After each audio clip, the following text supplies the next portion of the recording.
Good morning, BNI business leader. Open house is right around the corner. I see many people have already registered, so that's great. Thank you. If you have done so, please do so this weekend.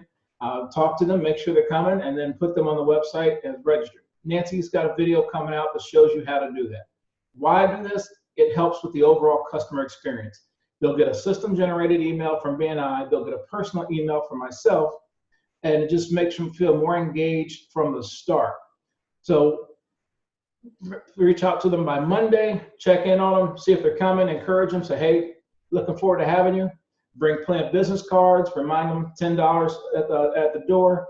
They can pay online through their phone app.